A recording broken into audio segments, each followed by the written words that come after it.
السلام علیکم ورحمۃ اللہ وبرکاتہ، نحمده ونصلی علی رسولہ الکریم، اما بعد فاعوذ باللہ من الشیطان الرجیم، بسم اللہ الرحمن الرحیم، رب اشرح لی صدری ویسر لی امری واحلل عقدۃ من لسانی یفقہوا قولی۔ آج ہم اپنے پروگرام قریب مجیب کے سلسلے میں بخشش کی دعاؤں کا پارٹ 2 کریں گے۔ الحمد للہ الذی خلق السماوات والارض وجعل الظلمات والنور، لہ الحمد کلہ اولہ وآخرہ ظاہرہ وباطنہ، لا الہ الا اللہ الہ الاولین والآخرین، لا الہ الا هو الرحمن الرحیم۔ سب تعریف اللہ کے لیے ہے جس نے آسمانوں اور زمین کو پیدا کیا اور اندھیروں اور روشنی کو بنایا۔ اسی کے لیے سب تعریف ہے، پہلی اور آخری، ظاہری اور باطنی۔ اللہ کے سوا کوئی معبود برحق نہیں ہے، وہ پہلوں اور پچھلوں کا معبود ہے۔ اللہ کے سوا کوئی معبود برحق نہیں، وہ نہایت مہربان، بہت رحم کرنے والا ہے۔ اللہم صلی علی محمد وعلی آل محمد کما صلیت علی ابراہیم وعلی آل ابراہیم انک حمید مجید۔ اللہم بارک علی محمد وعلی آل محمد کما بارکت علی ابراہیم وعلی آل ابراہیم انک حمید مجید۔ گناہوں کی بخشش کے سلسلے میں ایک دعا سورۃ الاعراف میں آتی ہے، وہ دعا جو سب سے پہلے مانگی گئی حضرت آدم اور حوا علیہ السلام نے۔ قالا ربنا ظلمنا انفسنا وإن لم تغفر لنا وترحمنا لنكونن من الخاسرین۔ ان دونوں نے کہا، اے ہمارے رب، ہم نے اپنی جانوں پر ظلم کیا، اور اگر تو نے ہمیں نہ بخشا اور ہم پر رحم نہ کیا تو یقیناً ہم ضرور خسارہ پانے والوں میں سے ہو جائیں گے۔ یہ دعا ہمارے والدین آدم اور حوا علیہم السلام نے مانگی جب انہوں نے بھول کر جنت کے اس درخت میں سے کھا لیا جس سے اللہ تعالیٰ نے ان کو منع کیا تھا۔ تو آدم اور حوا علیہم السلام دونوں نے کہا، اے ہمارے رب، ہم نے آپ کی نافرمانی کر کے اس درخت کا پھل کھا کر دراصل اپنی جان پہ ظلم کیا ہے، اور اگر تو نے ہمیں معاف نہ کیا، ہم پہ رحم نہ کیا تو ہم ان لوگوں میں سے ہو جائیں گے جنہوں نے دنیا اور آخرت دونوں میں اپنا حصہ کھو دیا۔ لَنَكُونَنَّ مِنَ الْخَاسِرِينَ۔ یہ وہی کلمات ہیں جو آدم علیہ السلام نے اپنے رب سے سیکھے، اور پھر ان کے ساتھ ان دونوں نے دعا کی تو اللہ سبحانہ وتعالیٰ نے دعا قبول کر لی۔ فَتَلَقَّى آدَمُ مِن رَبِّهِ كَلِمَاتٍ فَتَابَ عَلَيْهِ إِنَّهُ هُوَ التَّوَّابُ الرَّحِيمُ۔ تو اس میں ایک بہت بڑی ہوپ ہے، ایک امید ہے کہ اگر ان کلمات کے ساتھ آدم اور حوا علیہ السلام کی دعا قبول ہوئی، ان کو اللہ تعالیٰ نے معاف کر دیا، تو انشاءاللہ اللہ سبحانہ وتعالیٰ ہمارے گناہوں کو بھی معاف کر دے گا اور ہمیں بھی بخش دے گا۔ تو قالا، دونوں نے کہا، ربنا، اے ہمارے رب، ظلمنا انفسنا، ہم نے اپنی جانوں پر ظلم کیا۔ جب انسان اللہ تعالیٰ کی نافرمانی کرتا ہے، اللہ تعالیٰ کے حکم کی مخالفت کرتا ہے، تو اللہ سبحانہ وتعالیٰ کو کوئی نقصان نہیں پہنچتا، اس کا کچھ نہیں جاتا، اس کی بادشاہت، اس کی ملکیت، اس کی قدرت سب اپنی جگہ رہتی ہے، اس کو کسی قسم کا کوئی نقصان نہیں پہنچتا۔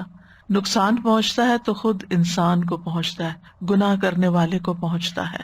لہذا جب انسان اللہ سبحانہ وتعالیٰ کی کوئی بات نہیں مانتا یا اللہ کے حکم کی نافرمانی کر کے مخالفت کرتا ہے تو دراصل اپنی جان پر ظلم کرتا ہے۔ ظلم کا مطلب ہوتا ہے کسی چیز کو اس کے خاص مقام پر جو اس کے لیے ہے وہاں نہ رکھنا، خواہ کمی یا زیادتی کر کے یا اس کے صحیح وقت یا اصلی جگہ سے اس کو ہٹا دینا، یہ ظلم ہوتا ہے۔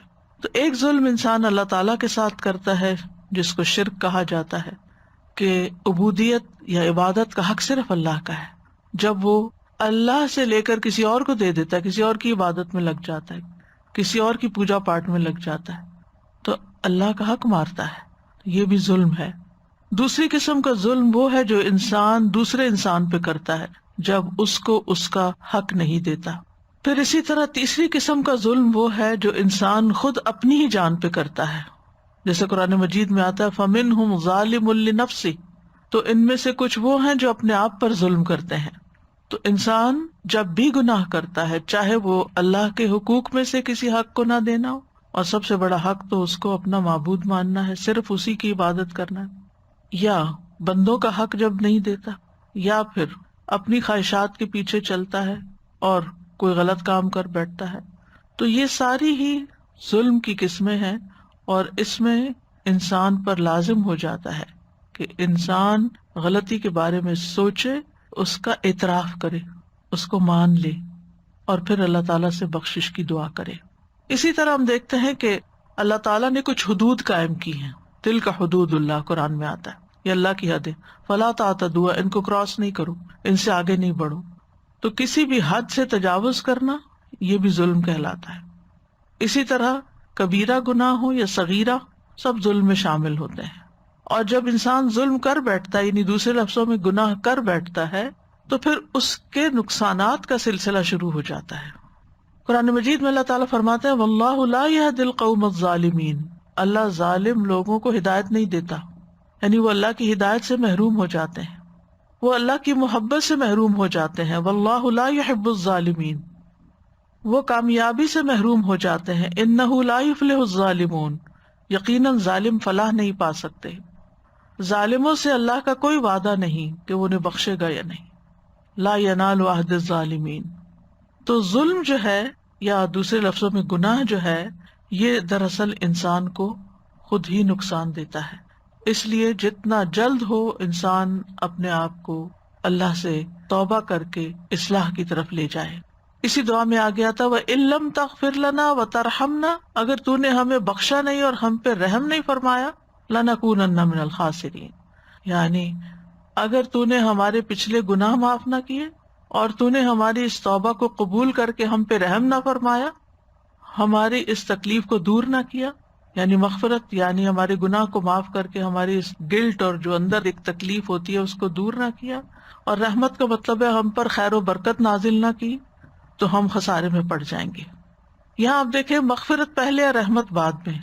رحمت اس پہ آتی ہے جس کی بخشش ہو جائے۔ تو خاسرین وہ ہوتے ہیں جو دنیا میں بھی طرح طرح کے نقصان اٹھاتے ہیں اور آخرت میں بھی۔ لیکن اللہ تعالیٰ نے جب آدم علیہ السلام کی توبہ قبول کر لی تو اللہ تعالیٰ نے ان کو پھر چن لیا، ثم اجتباہ ربہ فتاب علیہ وہدی، پھر اس کے رب نے اسے چن لیا، اس پر مہربان ہوا اور اس کی رہنمائی کی۔ تو اس سے یہ پتہ چلتا ہے کہ گناہ اندھیرے ہیں، ظلم اندھیرا ہے، اور اس اندھیرے میں انسان کو پھر سیدھی راہ نہیں ملتی، انسان کو یہ پتہ نہیں چلتا کہ اس کو کس طرف جانا چاہیے، کیونکہ وہ گناہ کی آندھیوں میں گم ہو جاتا ہے۔ تو اس لیے پھر انسان ایسے کام نہیں کر پاتا کہ جو اس کی کامیابی کا ذریعہ بنے۔ تو اس آیت سے یہ پتہ چلتا ہے کہ گناہ کا اعتراف اور استغفار کرنا توبہ کی شرائط میں شامل ہے، یعنی پہلے آپ اقرار کریں کہ ہاں آپ نے غلطی کی ہے۔ پھر یہ کہ گناہوں کی نحوست بھی ہوتی ہے، گناہ ہی ابلیس کو اللہ کی رحمت سے دور کرنے کا سبب بنا اور آدم علیہ السلام کو جنت سے نکالنے کا سبب بنا۔ عام طور پر گناہوں کی تقسیم کی جاتی کبیرہ اور صغیرہ، لیکن ہیں دونوں ہی اللہ کی نافرمانی کے کام، کوئی چھوٹا ہے کوئی بڑا ہے۔ چھوٹے گناہ بھی قابل مواخذہ ہوتے ہیں اور چھوٹے گناہ مل کے جمع ہو کے بہت بڑے بھی بن جاتے ہیں۔ پھر اس آیت سے یہ بھی پتہ چلتا ہے کہ اللہ سچے لوگوں کی توبہ قبول کرتا ہے، جو توبہ کرنے میں جلدی کرتے ہیں اور اپنی غلطی کا اعتراف کر لیتے ہیں۔ جیسے ہم دیکھتے ہیں یونس علیہ السلام جب مچھلی کے پیٹ میں گئے تو انہوں نے یہ نہیں کہا کہ میں تو ایک نبی تھا اور میں تو اتنے نیک کام کر رہا تھا، پھر میرے ساتھ یہ کیوں ہو گیا۔ عام طور پر اگر ہم میں سے کسی پر کوئی مشکل آئے تو ہم اپنی صرف نیکیاں یاد کرتے ہیں کہ میں تو اتنی نمازیں بھی پڑھتا تھا، نفل بھی پڑھتا تھا، صدقہ خیرات بھی کرتا تھا، یہ بھی، پھر میرے ساتھ ایسا کیوں ہوا، اور ہم اپنی غلطیاں بھول جاتے ہیں۔ جبکہ اللہ کے نبی یونس علیہ السلام کا اسوہ حسنہ ہمیں کیا بتاتا ہے کہ وہاں پہنچ کر انہوں نے اپنی سابقہ نیکیوں کو یاد نہیں کیا بلکہ اپنی غلطی کا اعتراف کیا کہ غلطی تو میری اپنی ہے، جس کی وجہ سے میں یہاں پہنچا ہوں، جس کی وجہ سے میرے ساتھ یہ ہوا ہے۔ اور یہ بھی اللہ تعالیٰ کی بہت بڑی رحمت ہوتی ہے کہ کسی انسان کو یہ توفیق مل جائے مصیبت آنے کے بعد کہ وہ اپنی غلطیوں، اپنے گناہوں کو یاد کر لے اور پھر ان پر توبہ کرے اور ان پہ معافی مانگے. اور بعض اوقات تو امتحان بھی اللہ کی محبت کا نتیجہ ہوتا ہے. یعنی اللہ سبحانہ وتعالیٰ بندے کو طرح طرح سے ہدایت دیتا ہے کہ وہ سیدھے راستے پہ آئے، لیکن وہ آگے دیتا نہیں. پھر اللہ تعالیٰ اس کو کسی نہ کسی طرح آزماتا ہے کہ شاید اب یہ پلٹ ہے، شاید اب یہ میری طرف رجوع کر لے.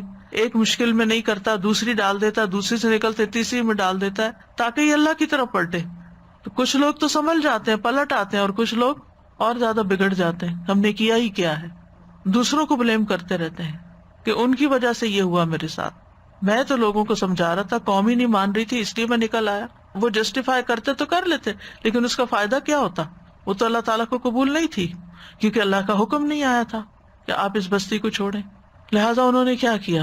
لا الہ الا انت سبحانک، اللہ تو پاک ہے، تیری کوئی غلطی نہیں، تو ہر عیب سے پاک ہے.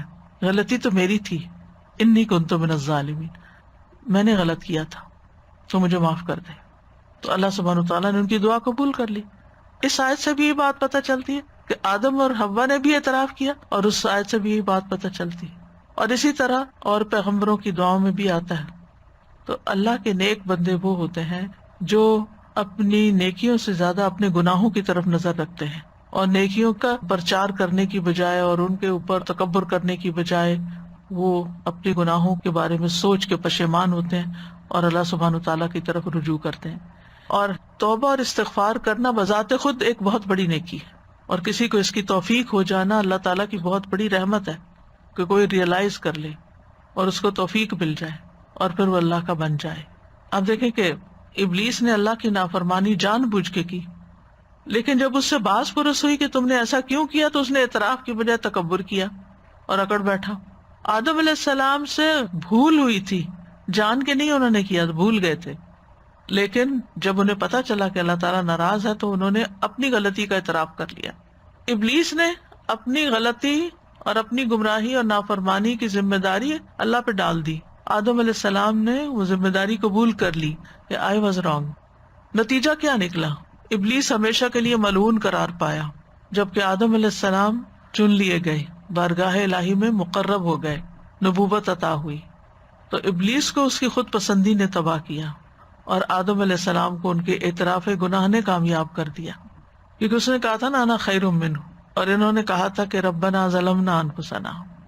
تو ہم میں سے ہر وہ شخص جو توبہ کر کے اپنے گناہوں کا اعتراف کرتا ہے وہ دراصل آدم علیہ السلام کی مشابہت اختیار کرتا ہے، اور جو اپنے گناہ پہ اڑا رہتا ہے اور تقدیر کا بہانہ بنا لیتا ہے تو وہ ابلیس کی مشابہت اختیار کرتا ہے.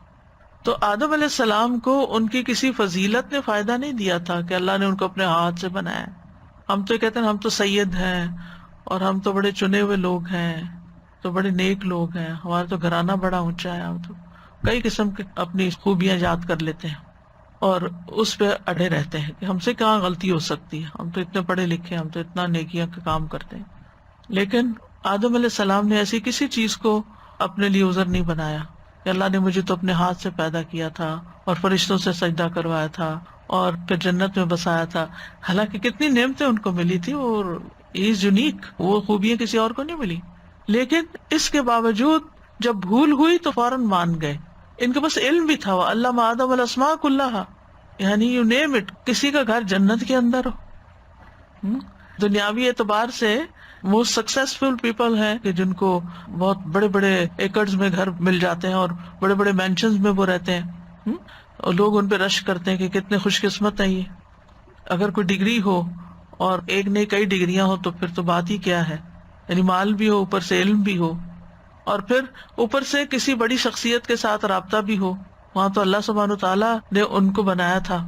اور پھر یہ کہ سب لوگ ان کے مطیع بھی ہوں، انسان کیا فرشتے بھی آگے جھکے ہوئے ہوں. یعنی کتنی ساری چیزیں تھی تکبر کرنے کی. اگر وہ کرنا چاہتے تو ان ساری چیزوں کو کریڈٹ دے کے اپنے آپ کو بہت بڑی چیز سمجھتے اور اللہ کے آگے جھکنے کو اپنی انا کے خلاف سمجھتے. لیکن انہوں نے اس میں سے کسی چیز کو بھی نہیں سمجھا کہ اس کی وجہ سے میری کوئی بڑائی ہے، بلکہ کیا کہا، ربنا ظلمنا انفسنا وَإِن لَّمْ تَغْفِرْ لَنَا وَتَرْحَمْنَا لَنَكُونَنَّ مِنَ الْخَاسِرِينَ. اللہ اگر تو راضی نہیں نا تو یہ جنت اور یہ فرشتوں کا سجدہ اور یہ علم اور یہ سب کچھ میرے کام نہیں آنے والا، یہ فائدہ نہیں دے گا.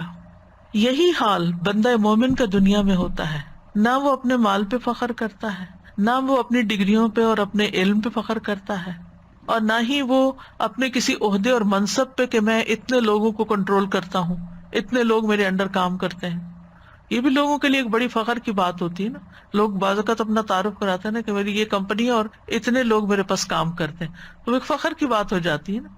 تو وہ تو فرشتے ان کے آگے جھکے تھے، وہ کہہ سکتے تھے میں تو وہ ہوں جس کے آگے فرشتے جھک چکے ہیں، لیکن نہیں، یہی انسان کی انسانیت ہے، یہی اصل میں اللہ کے ساتھ فرما برداری اور اللہ تعالیٰ کے ساتھ ایک تعلق ہے کہ انسان سب کچھ ہوتے ہوئے بھی اللہ کے آگے جھکنے والا ہو اور اپنی غلطیوں کو دیکھنے والا ہو، اپنی غلطیوں کا اعتراف کرنے والا ہو کہ میں کچھ نہیں ہوں۔ اور یہ بھی آپ دیکھیے کہ دنیا میں ہمیں کتنی بھی عزت اور کتنا بھی شرف مل چکا ہو، لیکن اگر اللہ راضی نہیں اور اللہ کی نافرمانیاں کر کے گئے تو کوئی ٹھکانا نہیں، کسی نے کام نہیں آنا، کوئی فائدہ نہیں دے گا۔ تو لا ملجا ولا منجا منک الا الیک، تجھ سے بھاگ کے تو نہ کوئی ٹھکانا ہے اور نہ کوئی پناہ گاہ مگر تیری طرف، پناہ تیرے ہی پاس ہے۔ تو انہوں نے رب کی تعظیم بجا لاتے ہوئے ادب کے ساتھ معاملہ کیا، اور یہی ہم سب پر لازم ہے کہ رب کی تعظیم کرے۔ اور یہ جو ہم اس عشرے میں ہر وقت اللہ اکبر اللہ اکبر اللہ اکبر پکار رہے ہیں، اس کا مقصد یہی۔ مجھے تو اس دفعہ اس کا مطلب بھی کچھ اور طرح سمجھ آیا ہے کہ اللہ سبحانہ تعالیٰ ان 10 دنوں میں ہمیں پوری طرح ٹریننگ دے رہے ہیں۔ یعنی میں غور کر رہی تھی کہ کیوں آخر سب سے افضل کام ان دنوں میں تکبیر پڑھنا ہے، صدقہ خیرات کو، روزے کو، نماز کو، باقی چیزوں کو، یعنی وہ بھی اپنی جگہ نیکیاں ہیں، افضل ہیں، لیکن سب سے افضل کام تکبیرات پڑھنا ہے۔ تو جب ہم شعور کے ساتھ اللہ کو بڑا مان لیتے ہیں تو پھر آپ دیکھیے 10 دن ہم پکارتے رہے اللہ سب سے بڑا، اللہ سب سے بڑا، اللہ سب سے بڑا، تو پھر کیسے ہو سکتا ہے ہم اللہ کا حکم نہ مانیں؟ پھر کیسے ہو سکتا ہے ہم اللہ تعالیٰ کا ادب نہ کریں؟ پھر کیسے ہو سکتا ہے ہم اللہ کے آگے نہ جھکیں؟ پھر کیسے ہو سکتا ہے کہ خالصتاً اللہ ہی کی رضا کے لیے کوئی کام نہ کریں؟ کیونکہ ہمیں بڑوں کے سامنے بڑا بننے کی اور ان کی نظروں میں بڑا بننے کی خواہش ہوتی ہے نا، کہ کوئی بڑا ہمیں اکنالج کرے۔ آپ دیکھیں چھوٹے چھوٹے بچے بھی ہوتے ہیں نا، تو جب کوئی ان سے بات کرتے پہلے اپنے ماں باپ کو دیکھتے ہیں نا کہ وہ راضی ہیں کہ میں اس سے بات کروں یا میں یہ کام کر لوں۔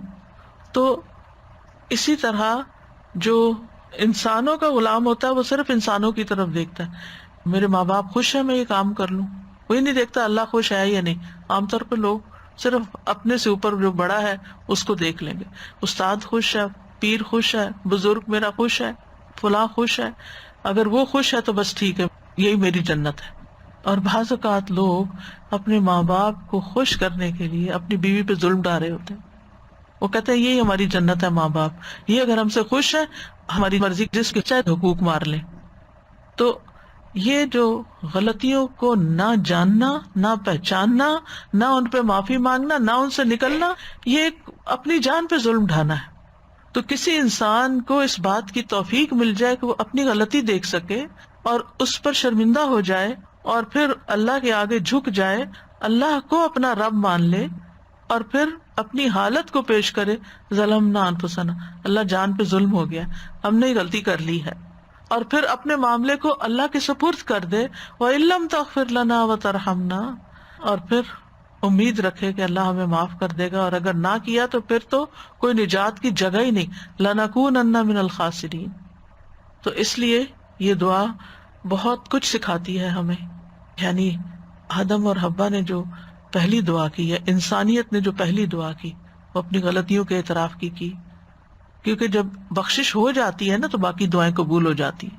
کیونکہ اگر ہمارے اوپر گناہوں کے ڈھیر ہیں اور ہم کہتے ہیں یا اللہ میں رزق دے، روزی دے، اولاد دے، فلاں دے فلاں دے، تو ابھی تو آپ کا دروازہ ہی نہیں کھلا، تو آپ باقی چیزیں کہاں سے لیں گے؟ تو سب سے پہلے تو استغفار کر کے، اپنی غلطیاں مان کے، توبہ کر کے اپنے بوجھ ہٹائیں اور اپنی راہیں آسان کریں، اور پھر اللہ کا قرب ملے گا اور پھر رحمت اور بخشش آئے گی۔ قال رب إني ظلمت نفسي فاغفر لي فغفر له إنه هو الغفور الرحيم۔ اے میرے رب، بلا شبہ میں نے اپنے آپ پر ظلم کیا، لہٰذا مجھے معاف فرما دے۔ یہ دعا موسیٰ علیہ السلام نے اس وقت مانگی جب ان سے بغیر ارادے کے ایک انسان قتل ہو گیا تھا، بغیر ارادے کے۔ آدم علیہ السلام نے بھی گناہ کا ارادہ نہیں کیا تھا، اور یہاں موسیٰ علیہ السلام نے بھی جان بوجھ کے غلطی نہیں کی تھی، لیکن بہرحال قتل تو قتل تھا نا، قتل ہو گیا، ایک جان چلی گئی، تو انہوں نے اپنی غلطی کا اعتراف کر لیا، پھر اللہ سے اپنے گناہ کی معافی مانگ لی. قال رب انی ظلمت نفسی فاغفر لی فغفر لہ انہ هو الغفور الرحیم. اے میرے رب، بلا شبہ میں نے اپنے آپ پر ظلم کیا ہے، لہٰذا مجھے معاف کر دے. چنانچہ اللہ نے اسے معاف کر دیا، بلا شبہ وہ بڑا بخشنے والا، رحم کرنے والا ہے. فغفر لہ انہ هو الغفور الرحیم. اس سے یہ پتہ چلتا ہے کہ انسان ہے، چاہے نبی بن جائے، کوئی ولی ہو، بزرگ ہو، کوئی دین میں، نیکیوں میں، عبادت میں بہت آگے نکلا ہوا انسان ہو. کیونکہ ہم کیا سوچتے ہیں، اس انسان سے نہیں غلطی ہو سکتی، یہ تو بہت نیک ہے، یہ تو دوسروں کو سکھاتا ہے، اور یہ تو اتنا عالم ہے، اور یہ تو فلاں ہے، یہ بھلا کیسے غلطی کر سکتا؟ نہیں، انسان ہے، انسان کو انسان ہی سمجھے، اور کسی سے بھی غلطی ہو سکتی. ضروری نہیں کہ وہ ارادتاً کرے، وہ اچانک بھی ہو سکتی ہے. لیکن غلطی کے بعد پھر وہ کرتا کیا ہے، اس کا رسپانس کیا ہے، یہ دیکھنے کی چیز ہے.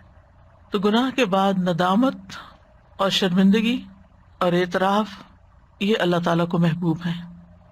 اور یہ کیفیات اسی شخص میں آتی ہیں جو گناہ کے انجام سے ڈرتا ہے، کہ اگر میں نے توبہ نہ کی اور میں اس سے نہ نکلا تو پھر نتیجہ کیا نکلے گا، مجھے اس کے لیے تیار ہونا چاہیے. تو عقل مند انسان وہ ہوتا ہے جو کسی بھی گناہ کے نتیجے کو دیکھتا ہے، وہ گناہ کو نہیں دیکھتا بڑا ہے کہ چھوٹا. کیونکہ کچھ لوگ تو اسی چکر میں رہتے ہیں، یہ کبیرہ گناہ ہے یا صغیرہ گناہ ہے. تو بات کبیرہ صغیرہ کی نہیں ہے، بات ہے رول توڑنے کی. تو غلطی کے بعد، گناہ کے بعد ندامت کا اظہار کرنا چاہیے، اور اپنے گناہ کو بڑا خیال کر کے انجام سے ڈرنا چاہیے، اور اپنے ظلم کے ذکر کو وسیلہ بنانا چاہیے کہ رب میں نے واقعی ظلم کیا ہے اپنے آپ پر، تو آپ اس کو معاف کر دیں. تو معافی مانگنے سے پہلے ظلم کا اعتراف کرنا جو ہے، غلطی کو ماننے کی بات کرنا، اپنی زبان سے اقرار کرنا کہ اللہ میرے سے غلطی ہوئی ہے. اچھا، بعض لوگ صرف کہہ دیتے نا سوری، ٹھیک ہے سوری بھی ہے، لیکن اس کی سوری واقعی پھر سوری ہوتی ہے جو کہتے ہیں کہ آئی واز رانگ.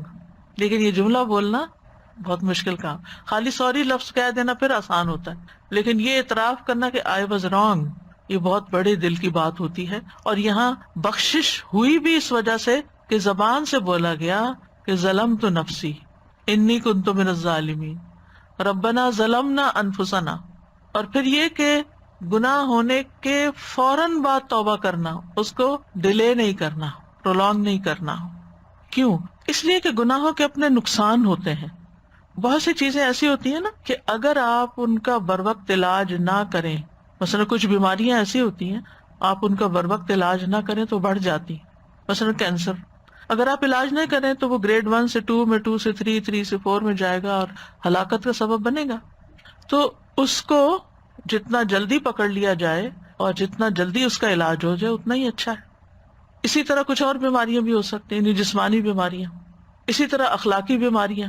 اگر انسان ان سے توبہ نہیں کرتا تو وہ بڑی ہوتی جاتی. اسی طرح دو لوگوں کے بیچ میں کوئی مس انڈرسٹینڈنگ ہو گئی ہے، میاں بیوی میں جھگڑا ہو گیا ہے، اگر جلدی صلح کر لیں گے اور ایک دوسرے کو منا لیں گے تو دل صاف ہو جائیں گے، بوجھ ہلکے ہو جائیں گے، گاڑی پھر چل پڑے گی. اور اگر نہیں، دونوں اگر اکڑ گئے، ضد میں آ گئے، مجھے تو معاف نہیں کرنا یا میری یہ شان کے خلاف، پھر تو وہ ٹوٹ ہی جاتا ہے نا رشتہ، پھر باقی تھوڑی رہتا ہے. نبھا وہی سکتے ہیں جو اپنی غلطیوں کا اعتراف کرتے، کیونکہ دونوں کے اندر غلطیاں ہو سکتی ہیں نا، ہم میں سے کوئی بھی فرشتہ نہیں ہوتا. لیکن اگر ایک بھی صرف سوری کرتا رہے اور دوسرا سوری نہ کرے، یا دوسرا کبھی بھی اپنی غلطی نہ مانے، پھر بھی مشکل ہو جاتی. آپ دیکھیں نا کہ جب ہمارے اندر فلیکسیبلٹی ہوتی ہے، جب ہمارے اندر نرمی ہوتی ہے تو نرم چیز آپس میں جڑ جاتی ہے، پھر اگر الگ بھی ہو جائے نا جڑ جاتی، نرمی جوڑ دیتی ہے. اسی لیے وہ حدیث میں آتا نا کہ مفہوم بتا رہی حدیث، یعنی ایک گھرانے کے لیے سب سے یعنی جو فائدہ مند چیز ہے وہ نرمی. تو اسی طرح نہ صرف یہ کہ ازواجی زندگی میں، کہیں آپ کولیگز ہیں، یعنی کسی جگہ پہ جاب کریں، کام کریں، آپ دیکھیں بہت سے لوگوں کو اچھی سے اچھی جاب ملتی ہے، کچھ عرصے وارننگ لیٹر مل کے فارغ کر دیا جاتا ہے، کیونکہ ان کی اکڑی کہیں نہیں ختم ہوتی اور ضد میں آئے رہتے ہیں اور اپنی غلطی نہیں مانتے، سوری نہیں کرتے، نتیجہ ہر جگہ سے دھتکارے جاتے ہیں، لیکن پھر بھی نہیں سبق سیکھتے، پھر بھی نہیں ریئلائز کرتے کہ ہماری غلطی ہے. آپ دیکھیے کبھی انسان سوچے کہ دوسرے کو معاف کر دینا اور درگزر کرنا کتنی بڑی خوبی ہے، اللہ سبحانہ تعالیٰ کی صفت ہے العفو، اور اللہ تعالیٰ معاف کرنے کو پسند کرتا ہے. اور اللہ سے بڑا کون ہے؟ اللہ سے بڑا تو کوئی نہیں نا. جب اللہ سبحانہ تعالیٰ معاف کر دیتا ہے تو ہمیں بھی معافی مانگتے ہوئے کیا کرنا چاہیے؟ اللہم انک عفو تحب العفو فاعف عنی. لیکن اللہ سے معافی مانگتے ہوئے پہلے ہمیں دوسروں کو معاف کرنا چاہیے. تو گناہوں کے اپنے نقصان ہوتے ہیں. ان میں سے سب سے بڑا نقصان کیا ہے کہ دل مردہ ہو جاتا ہے. دل مردہ ہو جاتا ہے. حدیث میں آتا ہے بے شک جب کسی مومن سے کوئی گناہ سرزد ہوتا ہے تو اس کے دل پہ ایک سیاہ دھبا پڑ جاتا ہے. اگر وہ توبہ کرے اور گناہ سے باز آ جائے اور استغفار کر لے تو اس کا دل چمکا دیا جاتا ہے. ورنہ جتنے گناہ بڑھتے جاتے ہیں اتنے ہی سیاہ دھبے بڑھتے جاتے ہیں، حتیٰ کہ اس کے دل پہ وہ زنگ چھا جاتا ہے جس کا ذکر اللہ تعالیٰ قرآن مجید میں یوں کرتے ہیں، کلا بل ران علی قلوبہم ما کانوا یکسبون، کہ ان کے دلوں پر اپنی کمائیوں کی وجہ سے زنگ لگ گیا ہے. پھر اسی طرح دل اندھا ہو جاتا ہے. اسی آیت کے بارے میں ایک قول یہ ہے کہ حسن بصری کہتے ہیں کہ گناہ پہ گناہ کرنا حتیٰ کہ وہ دل کو اندھا کر دیں، انسان کو پھر کچھ سمجھ نہیں آتا، نظر نہیں آتا. گناہوں کی وجہ سے انسان علم سے محروم ہو جاتا ہے. ابن القیم کہتے ہیں کہ علم روشنی اور نور ہے جو اللہ دل میں ڈالتا ہے، لیکن گناہوں سے یہ روشنی بجھ جاتی ہے، انسان سے اچھے برے کی تمیز ختم ہو جاتی ہے. امام شافعی جب امام مالک کے سامنے حصول علم کے لیے بیٹھے اور ان کے سامنے پڑھنے لگے، یہ آپ کو معلوم ہوگا کہ امام مالک کی تدریس کا طریقہ بہت انوکھا تھا، ویری یونیک. وہ خود نہیں سکھاتے تھے کسی کو، خود نہیں پڑھتے تھے، وہ طالب علم سے حدیث پڑھواتے تھے، اور اس کو عرض کہتے ہیں حدیث کی اصطلاح میں. اسی لیے ان سے جب حدیث روایت ہوتی ہے تو اخبرنا کا لفظ آتا ہے. حدثنا ہوتا ہے جب کوئی حدیث ہمیں بیان کرتا ہے، جیسے میں آپ کو حدیث پڑھ کے سنا رہی تو آپ کہہ سکتے ہیں کہ ہمیں انہوں نے یہ حدیث بیان کی. لیکن اگر میں بیان نہ کروں اور آپ مجھے حدیث سنائے اور میں کہوں آپ نے ٹھیک پڑھی ہے تو اس کو روایت کرتے ہوئے کہیں گے اخبرنا، ہمیں خبر دی. تو امام شافعی نے جب امام مالک کے سامنے احادیث پڑھی تو امام مالک کو ان کی ذہانت، فطانت، فہم و فراست بہت پسند آئی. کہنے لگے مجھے نظر آ رہا ہے کہ اللہ نے تمہارے دل پر نور ڈال دیا ہے، لہٰذا اس نور کو اپنے گناہوں سے مت بجھانا، یعنی کوئی ایسا کام نہ کرنا کہ تم سے یہ نعمت چھن جائے. پھر اسی طرح جب انسان گناہ کرتا ہے تو بندے اور رب کا تعلق کمزور ہو جاتا ہے، دل میں ایک وحشت پیدا ہو جاتی ہے، اور یہ ایسی وحشت ہوتی ہے کہ انسان کو دنیا بھر کی نعمتیں بھی مل جائیں تو دل کی وحشت نہیں جاتی، دل کے اندر سکون نہیں آتا. لیکن اس وحشت کو صرف وہی سمجھتا ہے جس کا دل بیدار ہوتا ہے، جس کا دل جاگ رہا ہوتا ہے. زندہ انسان کو ذرا سی بھی چوٹ لگے، کانٹا بھی چبھ جائے تو اس کو پتا چل جاتا ہے کہ یہ تو کچھ ہو گیا میرے ساتھ. تو وحشت کے گڑھے سے نکلنے کے لیے گناہوں کو چھوڑنا بہت ضروری ہے. پھر اسی طرح نیک لوگوں اور خیر کی مجالس سے دوری آنے لگتی ہے. جب انسان گناہوں کے کام کرنے لگتا ہے تو نیکی کی مجلسیں اچھی نہیں لگتی، پھر وہاں دل نہیں لگتا اس کا اور ان سے دور ہوتا چلا جاتا ہے، اور خیر اور بھلائی اور نیکی سے فائدہ نہیں اٹھا سکتا. رحمانی گروہ سے دور ہو جاتا ہے، شیطانی گروہ کے قریب ہو جاتا ہے. پھر اسی طرح گناہوں کی وجہ سے انسان کے معاملات بگڑ جاتے ہیں، کوئی چیز ٹھیک نہیں رہتی. ابن القیم کہتے ہیں گناہوں کا ایک اثر یہ بھی ہے کہ گناہ گار کے معاملات میں طرح طرح کی مشکلات اور دشواریاں پیدا ہو جاتی ہیں. جس کا وہ عزم اور ارادہ کرتا ہے اسے اس کا دروازہ بند نظر آتا ہے اور وہ اسے سخت دشوار پاتا ہے. یعنی جس کام میں بھی ہاتھ ڈالتا ہے رکاوٹیں ہی رکاوٹیں ہوتی ہیں. اور آپ نے کئی بار لوگوں کو یہ شکایت کرتے ہوئے سنا ہوگا کہ میں جس بھی کام میں ہاتھ ڈالتا ہوں آگے کوئی نہ کوئی رکاوٹ آ جاتی ہے. اچھا، وہاں بھی آپ دیکھیں کہ عمومی طور پر لوگ اپنی غلطی کو نہیں سوچتے کہ ہم نے تو نہیں کسی کے کام میں رکاوٹ ڈالی، ہم نے تو نہیں کسی کی لگ پلنگ کی ہوئی، ہم نے تو نہیں کسی اور کا گھر توڑا ہوا. اپنی کوئی غلطی یاد نہیں کریں گے. کیا کہیں گے؟ یہ فلاں نے نظر لگا دی ہے، فلاں نے جادو کر دیا، یہ فلاں کے حسد کی وجہ سے یہ ہو گیا. پھر سارا بلیم دوسروں پر، اپنی غلطی کو نہیں دیکھنا. کتنے لوگ ہیں جو لا الہ الا انت سبحانک انی کنت من الظالمین کہہ کے اپنے ظلم کو اپنے اندر محسوس کریں کہ میں نے یہ بھی غلطی کی ہوئی ہے، میں یہ بھی کی، یہ بھی پتہ نہیں کون سی غلطی آگے آئی ہوئی ہے. لوگ دوسروں کے لیے پڑھتے ہیں، 1000 تم پڑھ دو، 1000 فلاں پڑھ دے، وہ فلاں پڑھ دے. تو یہی میں ہمیشہ کہتی ہوں کہ آپ کسی کے بہاف پہ کہہ رہے ہیں، مسئلہ اس کا ہے اور آپ کہہ رہے ہیں میں ظالم ہوں. ٹھیک ہے، ہم میں سے ہر شخص ظالم ہے کسی نہ کسی درجے میں، لیکن کسی کے بہاف پہ کیسے پڑھ سکتے ہیں؟ تو جب سوچے سمجھے بغیر انسان پڑھتا ہے تو پھر اس کا کیا فائدہ ہو سکتا ہے؟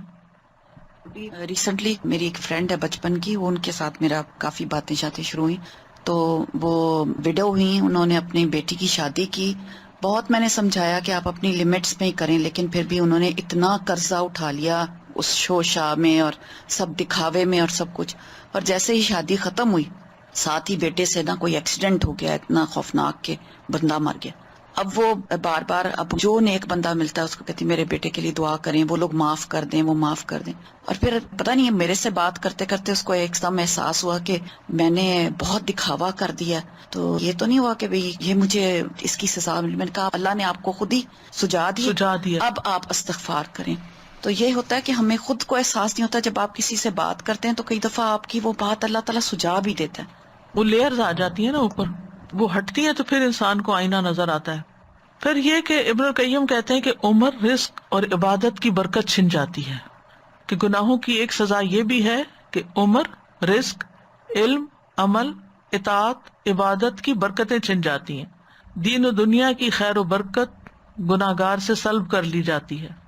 نافرمان بندے کو آپ سب سے زیادہ خیر و برکت سے خالی پائیں گے، نہ اس کی عمر میں برکت ہوگی، نہ اس کے دین و دنیا کے کسی کام میں، کسی کام کا نہیں، کیونکہ اللہ تعالیٰ کا وعدہ ہے وَلَوْ أَنَّ أَهْلَ الْقُرَىٰ آمَنُوا وَاتَّقَوْا لَفَتَحْنَا عَلَيْهِمْ بَرَكَاتٍ مِّنَ السَّمَاءِ وَالْأَرْضِ وَلَٰكِنْ كَذَّبُوا فَأَخَذْنَاهُمْ بِمَا كَانُوا يَكْسِبُونَ۔ اور اگر ان بستیوں کے رہنے والے ایمان لاتے اور پرہیزگاری اختیار کرتے تو ہم ان پر آسمان و زمین کی برکتوں کے دروازے کھول دیتے، لیکن انہوں نے جھٹلایا تو ہم نے انہیں اس کی وجہ سے پکڑ لیا جو وہ کمائی کرتے تھے۔ اس سے یہ پتہ چلتا ہے کہ جب بہت سارے لوگ کسی بستی میں ایسے ہوں تو پھر ساری بستی کی شامت آ جاتی ہے۔ آپ دیکھیں کہ اس وقت کورونا کے بعد جو دنیا بھر کے حالات ہوئے ہیں، یعنی ہر سیکٹر متاثر ہو رہا ہے، سب ان مشکلات کی، اکنامک کرائسس کی، پتہ نہیں کون کون سی فلسفیاں بیان کر کے کہاں کہاں کے ریزنز بتا رہے ہیں، لیکن کوئی یہ نہیں کہتا کہ ہماری بھی کوئی غلطیاں ہیں، یا ہم نے جو اسراف اتنا شروع کر دیا ہے، جو ریسورسز کو اتنا ضائع کرنا شروع کر دیا ہے، اور جو غلط جگہ پر سپینڈنگ شروع کر دی ہے جہاں نہیں کرنی چاہیے، اور اس کے علاوہ بھی اللہ کی نافرمانیوں کے بے شمار کام شروع کر دیے، ان میں سے کسی چیز کی اصلاح تو کریں۔ کہیں تو ہم اپنی غلطیوں کو دیکھیں کہ ہم نے کہاں غلطی کی ہے کہ جس کی وجہ سے یہ ساری صورت ہے، زمین بھی وہی، آسمان بھی وہی، پھر کیوں قلت ہو رہی ہے؟ کہیں تو غلطی ہے نا، اس طرف کوئی جاتا ہی نہیں، سوچتا ہی نہیں، ایک دوسرے کو بلیم کرتے رہتے ہیں، فلاں کرپٹ ہے، فلاں چور ہے، فلاں ایسا ہے، فلاں ویسا ہے۔ ہم اگر ساری زندگی یہی کرتے رہے کہ دوسروں کی غلطیوں کو ہی اچھالتے رہے اور اپنی کسی غلطی کو نہ دیکھا اور اپنی اصلاح نہ کی، تو کبھی بھی حالات نہیں بدل سکتے ہمارے ہاتھوں۔ اللہ تعالیٰ فرماتے ہیں وَأَن لَوِ اسْتَقَامُوا عَلَى الطَّرِيقَةِ لَأَسْقَيْنَاهُمْ مَاءً غَدَقًا، اور اگر یہ لوگ سیدھے رستے پر قائم رہتے تو ہم انہیں ضرور بہت وافر پانی پلاتے۔ پانی سے مراد دنیا کی نعمتیں اور ساری رونقیں، ہم ان کو نعمتیں عطا کرتے۔ پھر کیونکہ گناہوں کے ارتکاب سے بندے کی روزی بھی کم ہو جاتی ہے، رزق روزی کم ہو جاتی ہے، عمر بھی کم ہو جاتی ہے۔ ابن القیم کہتے ہیں کہ گناہوں کی ایک تاثیر یہ ہے کہ گناہ عمر کو تباہ کر دیتے ہیں، عمر کی ساری برکتیں بندے سے چھن جاتی ہیں، یعنی جس طرح نیکی عمر کو بڑھاتی ہے اسی طرح فسق و فجور کم کرتا ہے۔ اس کا کیا مطلب ہے؟ یعنی یہ بھی ہو سکتا ہے جیسے رسول اللہ صلی اللہ علیہ وسلم نے فرمایا عمر میں اضافہ صرف نیکی ہی کرتی، یعنی آپ نیکی کرو اپنی ذات میں یا کسی انسان کے ساتھ بھلا کرو تو اس سے عمر میں برکت ہو جائے گی، یعنی چاہے آپ 50 سال جیئیں، 60-70 سال جیئیں، لیکن اس میں آپ بہت اچھے اچھے کام کر جائیں گے، یعنی آپ اپنی آخرت کی اچھی تیاری کر جائیں گے۔ برکت کا مطلب ہوتا ہے چھوٹی چیز میں بڑا فائدہ۔ پھر اسی طرح ذلت اور صغار مسلط ہو جاتی ہے۔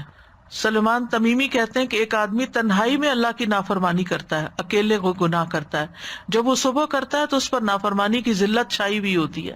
حسن بصری کہا کرتے تھے اگرچہ گھوڑے ان کو شاہانہ چال سے لے جا رہے ہوں اور خچر ان کو بگا رہے ہوں، نافرمانی کی ذلت ان کی گردنوں سے چپکی رہتی ہے۔ اللہ نے اس بات کے علاوہ کا انکار کر دیا کہ وہ ان کو ذلیل کرے جو اس کی نافرمانی کرتے ہیں، یعنی چاہے دنیاوی شان و شوکت ان کے پاس بہت ہوتی، اندر کا سکون نہیں ہوتا۔ جو اللہ کی اطاعت کرتا ہے اللہ اس کا ولی بن جاتا ہے، اللہ ولی الذین آمنوا یخرجہم من الظلمات الی النور۔ عبداللہ بن عباس کہتے ہیں نیکی کی چہرے پر خاص چمک ہوتی ہے اور دل پر اس کی خاص روشنی ہوتی ہے۔ نیکی کی وجہ سے رزق میں بھی برکت آتی ہے، بدن طاقتور ہوتا ہے، لوگوں کے دلوں میں آپ کی محبت بڑھتی ہے، جبکہ برائی کی وجہ سے چہرے پر پھٹکار پڑتی ہے، دل سیاہی میں ڈوب جاتا ہے، بدن بھی کمزور ہو جاتا ہے، روزی میں برکت نہیں رہتی لوگ بھی بغض کرنے لگتے ہیں. پھر اسی طرح حال اور مستقبل کی نعمتوں کا زوال ہو جاتا ہے.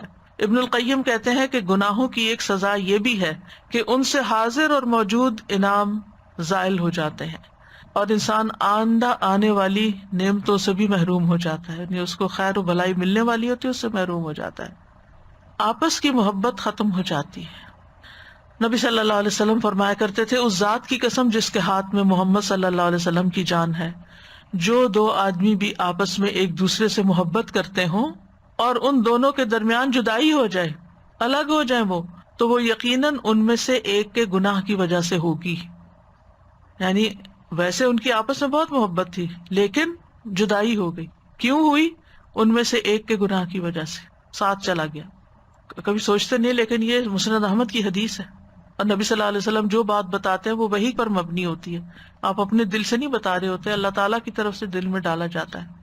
پھر اسی طرح جب بندہ گناہ اور معاصی کے کام کرنے لگتا ہے تو شیطان مسلط ہو جاتا ہے اور وہ اسے اور غلط رستوں پہ لے جاتا ہے. اسی وجہ سے انسان پھر ایک گناہ کے بعد ایک گناہ کرنے لگتا ہے، ایک ظلم کے بعد ایک اور ظلم ڈالنے لگتا ہے. وَمَن يَعْشُ عَن ذِكْرِ الرَّحْمَنِ نُقَيِّضْ لَهُ شَيْطَانًا فَهُوَ لَهُ قَرِينٌ. جو شخص رحمان کے ذکر سے آنکھیں بند کر لیتا ہے، ہم اس پر ایک شیطان مسلط کر دیتے ہیں جو اس کا ساتھی بن جاتا ہے. بعض گناہوں پر لعنت کی گئی ہے، جیسے سود کا کھانا اور کھلانا. پھر اسی طرح گودنے والی اور گدوانے والی اور جو ٹیٹوز بناتے ہیں. پھر انسان نیکیوں سے محروم کر دیا جاتا ہے، یعنی نیکی کرنے کے مواقع نہیں ملتے اس کو اور نیکیوں کے دروازے بند ہوتے جاتے ہیں. گناہ کی وجہ سے بعض اوقات انسان ایسی نیکی سے محروم ہو جاتا ہے جو نیکی دنیا و مافیا سے بہتر تھی، وہ اپرچونٹی چلی گئی. جو بزنس کرتے ہیں ان کو معلوم ہے کہ بعض بزنسز ایسے ہوتے ہیں کہ آپ اس میں ہاتھ ڈال دیں تو آپ کہیں سے کہیں پہنچ جاتے ہیں. ایک ہی ڈیل کافی ہو جاتی ہے آپ کو بہت اونچا لے جانے کے لیے، اور اگر وہ ڈیل ہاتھ سے چلی جائے، موقع چلا جائے، کوئی اور آگے آ جائے، تو انسان ساری زندگی ریگریٹ کرتا رہتا ہے، کاش میرے پاس ہوتی وہ چیز تو میں آج کہاں سے کہاں ہوتا. آپ بعض اوقات کو سودا کر رہے ہوتے ہیں تو چھوٹی موٹی بات کی وجہ بن جاتی ہے، آپ پیچھے ہٹ جاتے ہیں اور بعد میں آپ کو احساس ہوتا ہے کہ آپ نے غلط کیا. تو ایسے ہی نیکیوں کے بھی مواقع ہوتے ہیں، خاص طور پر ان 10 دنوں میں. یہ 10 دن پورے سال سے افضل ہیں، اور ان میں سب سے آسان کام اللہ کا ذکر ہے جو ہم ہر حال میں کر سکتے ہیں. لیکن پھر بھی میں نے دیکھا ہے کہ لوگ ادھر ادھر کی فضول باتیں کرنے سے باز نہیں آتے. کہیں 2 لوگ مل گئے، ادھر ادھر کی گپ شپ شروع ہو گئی، بیکار کی باتیں، بیکار کے تبصرے، بیکار کے مشورے جن کا کوئی فائدہ نہیں، بولے جا رہے، ذکر نہیں کرتے، نہ کرنے دیتے ہیں، نہ خود کرتے ہیں نہ کرنے دیتے ہیں. ظاہر ہے کہ جب آپ کے سر پہ کوئی آ کے کھڑا ہو جو فضول باتیں کرنے، آپ ذکر کر بھی رہے ہو تو ہر جملے میں بھولیں گے. احساس نہیں ہے نا زیاں کا، نقصان کا، کہ ہم کتنا بڑا نقصان کریں، ایک اپنا اور ایک دوسرے کو خلل ڈالنے کا. تو یہ ہم سب سوچے، سب سے افضل عمل ان دنوں میں تکبیر پڑھنے کا. ہم ایک دن میں کتنی پڑھ لیتے ہیں، کتنی دفعہ پڑھتے ہیں؟ آخر محروم کیوں ہے؟ کیوں نہیں یاد رہتا؟ کیوں نہیں زبان پہ چڑھتی؟ کیوں نہیں کر پاتے؟ کیا ہمیں یقین نہیں ہے کہ واقعی یہ سب سے افضل کام ہے؟ مانتے بھی ہیں ہاں ہے، پھر کرتے بھی نہیں ہیں، پھر یہ کیسا یقین ہے؟ تو ضرور انسان کو سوچنا چاہیے کہ کیا چیز رکاوٹ بنی ہوئی ہے آخر میرے آگے. پھر بعض اوقات یہ ہوتا ہے کہ ایک گناہ کئی گناہوں میں ملوث کر دیتا ہے انسان. وہ ایک نہیں ہوتا، جیسے ایک جھوٹ بولتا ہے نا انسان، کئی اور بولنے پڑ جاتے ہیں اس کو. پھر توبہ کا ارادہ کمزور ہوتا ہے ایسے بندے کا، یعنی گناہوں کی کثرت کی وجہ سے.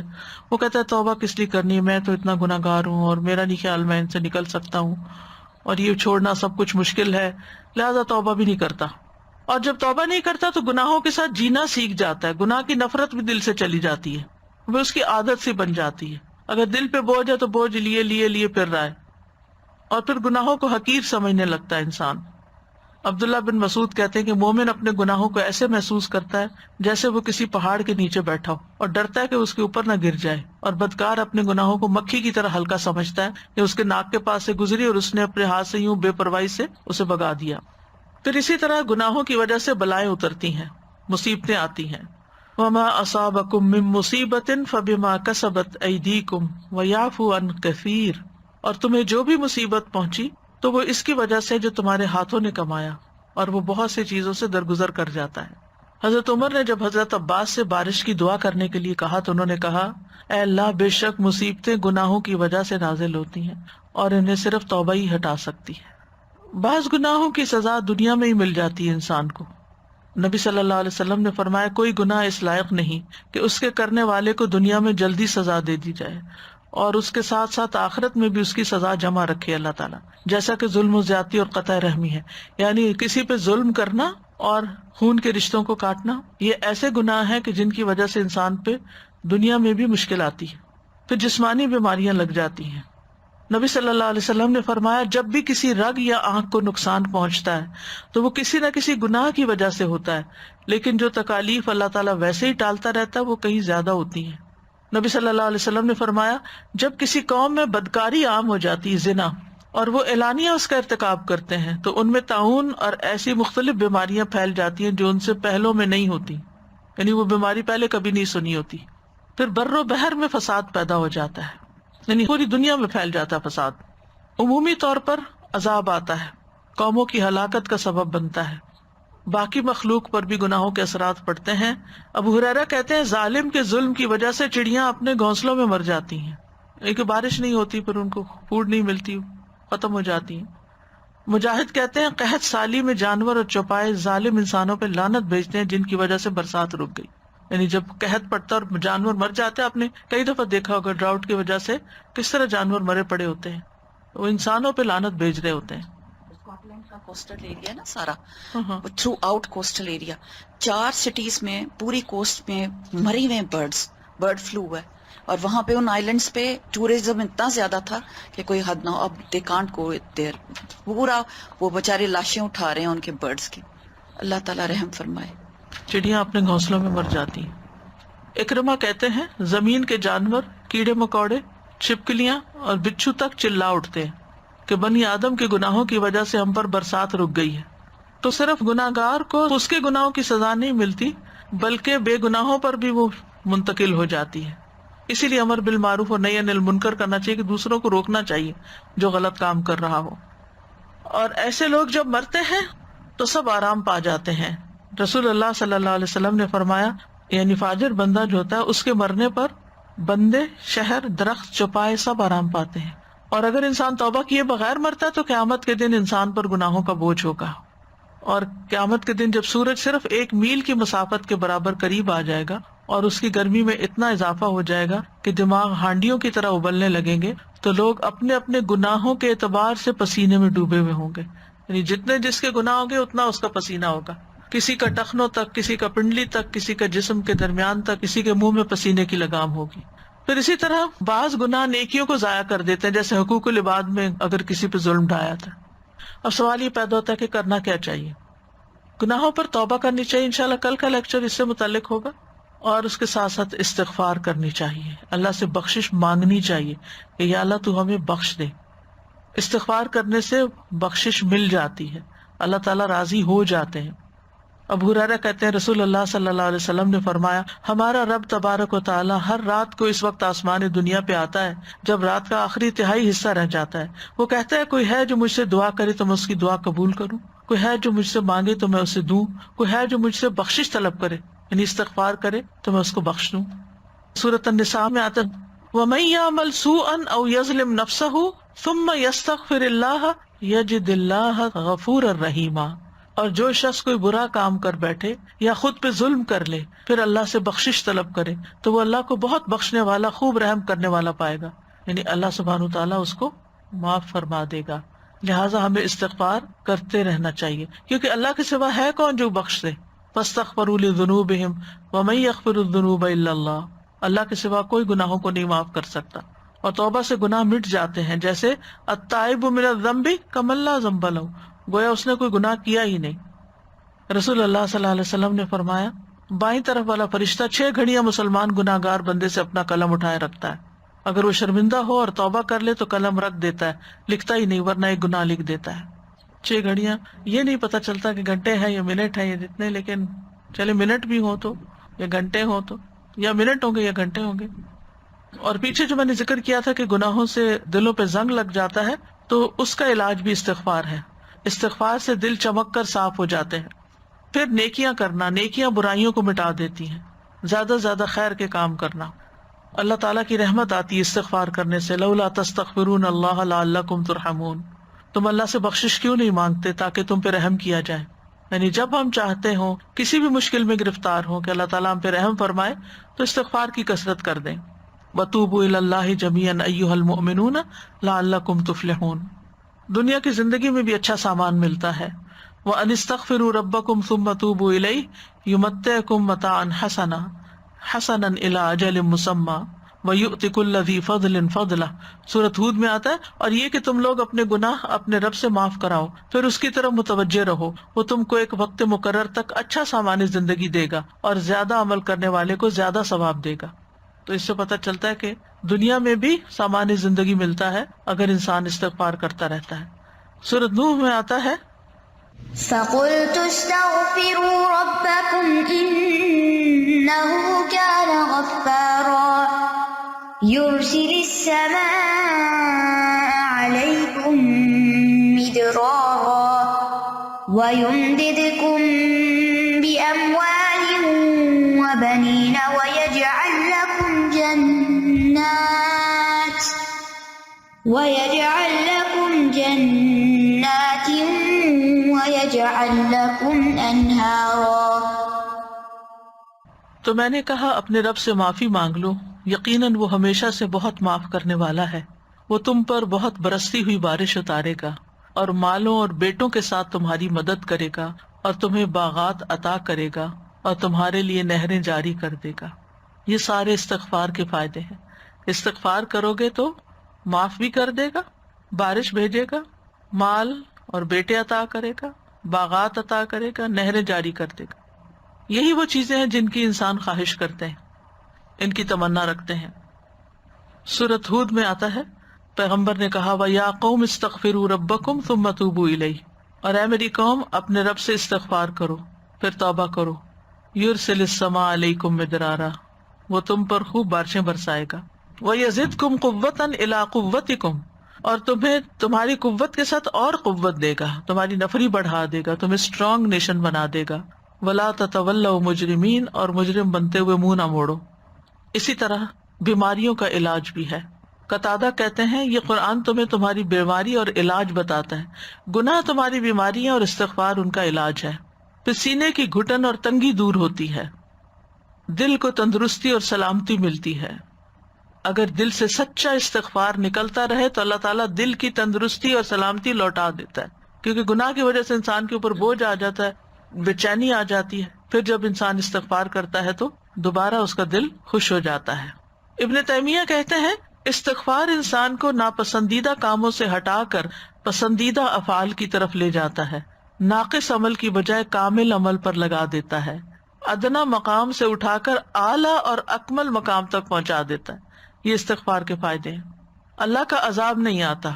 وما كان الله ليعذبهم وانت فيهم وما كان الله معذبهم وهم يستغفرون. کہ جب تک لوگ استغفار کرتے رہیں گے اللہ ان کو عذاب نہیں دے گا.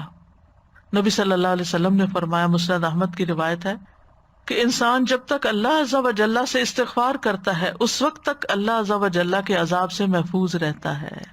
پھر اسی طرح نامہ اعمال جب انسان کو ملے گا تو وہ خوش ہو جائے گا. رسول اللہ صلی اللہ علیہ وسلم نے فرمایا جو یہ بات پسند کرتا ہے کہ اس کا نامہ اعمال اسے خوش کر دے تو وہ کثرت سے استغفار کیا کرے، یعنی اس نامہ اعمال میں خوب خوب استغفار بھر دے. نبی صلی اللہ علیہ وسلم نے یہ بھی فرمایا مبارک ہو اس کو جو اپنے نامہ اعمال میں کثرت سے استغفار پائے. اور پھر اللہ کی طرف توبہ کرنا جنتوں میں داخل کرنے کا سبب ہے.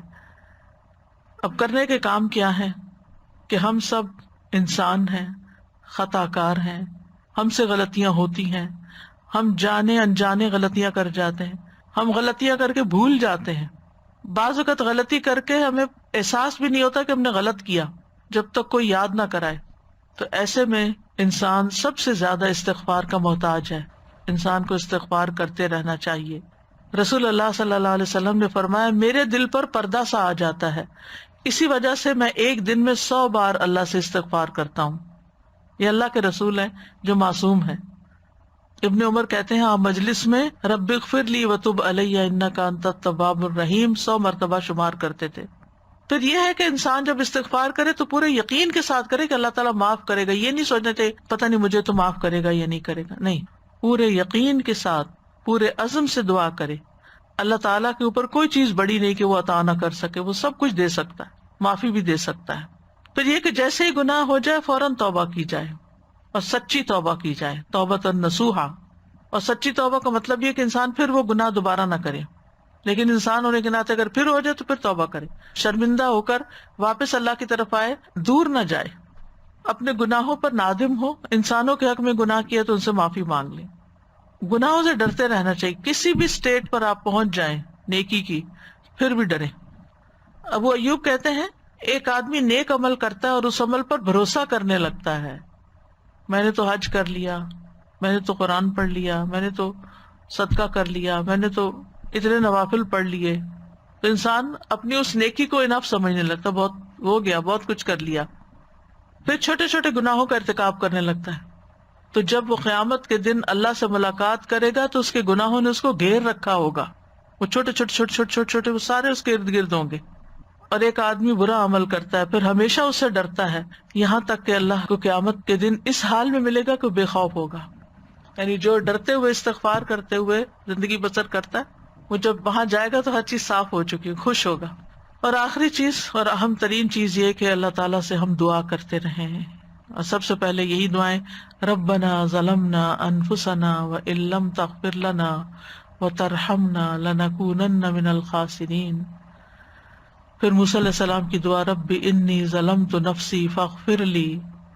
پھر ربنا اغفر لنا ذنوبنا واسرافنا فی امرنا وثبت اقدامنا وانصرنا علی القوم الکافرین۔ اے ہمارے رب ہمارے گناہ بھی معاف فرما، اور ہمارے کام میں اگر کوئی زیادتی ہو گئی ہے تو اسے بھی معاف کر دے، ہمیں ثابت قدم رکھ اور کفار کے مقابلے میں ہماری مدد فرما۔ یہاں اسراف کا لفظ آیا ہے، صرف ہر وہ کام جو انسان انجام دیتا ہے اور حد سے بڑھ جاتا ہے، باؤنڈریز میں نہیں رہتا، یعنی حد سے تجاوز کرنا اسراف کہلاتا ہے۔ کہ اعتدال پہ رہنا بڑا ضروری ہے، نہ انسان کم کرے نہ زیادہ کرے۔ تو جب ہم کہتے ہیں ربنا اغفر لنا، اللہ ہمارے گناہوں پہ پردہ ڈال دے، ان کو ڈھانپ دے، چھپا دے، اور ہمارے کبیرہ صغیرہ سب گناہوں کو معاف فرما دے۔ پھر ایک اور دعا ہے سورۃ الاعراف میں، انت ولینا فاغفر لنا وارحمنا وانت خیر الغافرین۔ تو ہی ہمارا مولا ہے، تو ہی ہمارا سرپرست ہے، لہٰذا ہمیں معاف کر دے اور ہم پہ رحم فرما، تو ہی سب سے بڑھ کر معاف کرنے والا ہے۔ یہ حضرت موسیٰ کی دعاؤں میں سے ہے۔ تو انہوں نے دعا اللہ کی تعریف سے شروع کی، انت ولینا، تو ہمارا دوست ہے، تو ہمارا مددگار ہے، فاغفر لنا، تو ہمیں معاف کر دے۔ تو اللہ کے ولی ہونے کا وسیلہ پکڑا انہوں نے، اور پھر بخشش مانگی۔ کہتے نا کہ اللہ کے ناموں سے پکارو اس کو، یہ بھی ایک طریقہ ہے اس کا۔ پھر ربنا اغفر لنا ولاخواننا الذین سبقونا بالایمان ولا تجعل فی قلوبنا غلا للذین آمنوا ربنا انک رؤوف رحیم۔ اے ہمارے رب ہمیں بھی بخش دے اور ہمارے ان بھائیوں کو بھی بخش دے جو ہم سے پہلے ایمان لائے تھے، اور جو لوگ ایمان لائے ہیں ان کے لیے ہمارے دلوں میں کوئی کدورت نہ رہے۔ اے ہمارے رب تو بڑا شفقت کرنے والا اور رحم کرنے والا ہے۔ یہ تو قرآنی دعائیں تھی بخشش کی۔ مسنون دعائیں، استغفر اللہ و اتوب الیہ، استغفر اللہ و اتوب الیہ، دن میں کم از کم 100 دفعہ پڑھیں، اے اللہ میں استغفار اور توبہ کرتا ہوں۔ پھر اللہم اغفر لی ذنبی و خطئی و عمدی، اے اللہ میرے گناہوں، لغزشوں اور جان بوجھ کر کیے جانے والے گناہوں کو معاف کر دے۔ پھر اسی طرح ایک اور دعا ہے، اللہم اغفر لی ما اخطأت وما تعمدت وما اسررت وما اعلنت وما جہلت وما تعمدت۔ اے اللہ میرے ان گناہوں کو معاف کر دے جو میں نے غلطی سے کیے، جان بوجھ کر کیے، علانیہ طور پہ کیے، نادانی میں کیے، یا جانتے بوجھتے ہوئے کیے۔ یہ استغفار کا کارڈ ہے نا، اس میں یہ دعائیں موجود ہیں۔ نبی صلی اللہ علیہ وسلم تشہد اور سلام پھیرنے کے دوران یہ دعا پڑھتے تھے، درود شریف کے بعد، اس وقت پڑھی جا سکتی ہے یہ دعا۔ اللہم اغفر لی ما قدمت وما اخرت وما اسررت وما اعلنت وما اسرفت وما انت اعلم به منی انت المقدم وانت المؤخر لا الہ الا انت۔ یہ دعا تشہد کے بعد پڑھتے تھے۔ وہ ایاک نستعین میں بھی ہے، اور نماز کے بعد کے اذکار کی جو دعا ہے ان میں بھی ہے، اور استغفار کا جو پنک کارڈ ہے اس کے اندر بھی ہے۔ اے اللہ میرے ان گناہوں کی مغفرت فرما جو میں نے پہلے کیے اور جو بعد میں کیے، جو چھپ کے کیے، جو ظاہراً کیے، اور جو میں نے زیادتی کی، اور وہ گناہ جن کو تو مجھ سے زیادہ جانتا ہے۔ تو ہی آگے بڑھانے والا، تو ہی پیچھے کرنے والا ہے، تیرے سوا کوئی معبود نہیں۔ نبی صلی اللہ علیہ وسلم کی اکثر یہ دعا ہوتی تھی اللہم اغفر لی ما اخطأت وما تعمدت وما اسررت وما اعلنت وما جہلت وما تعمدت۔ آپ صلی اللہ علیہ وسلم اپنے سجدوں میں یہ دعا پڑھتے تھے، اللہم اغفر لی ذنبی کلہ دقہ وجلہ اولہ وآخرہ وعلانیتہ وسرہ۔ اے اللہ میرے سارے گناہ معاف کر دے، چھوٹے بڑے، اول آخر، ظاہری اور پوشیدہ۔ پھر یہ دعا بھی، اللہم انی ظلمت نفسی ظلما کثیرا ولا یغفر الذنوب الا انت فاغفر لی مغفرۃ من عندک وارحمنی انک انت الغفور الرحیم۔ اے اللہ میں نے اپنی جان پر گناہ کر کے بہت ظلم کیے اور تیرے علاوہ کوئی بھی گناہوں کو معاف نہیں کر سکتا، اس لیے اپنے پاس سے میرے گناہوں کو معاف فرما اور مجھ پر رحم فرما، بے شک تو بڑا بخشنے والا نہایت مہربان ہے۔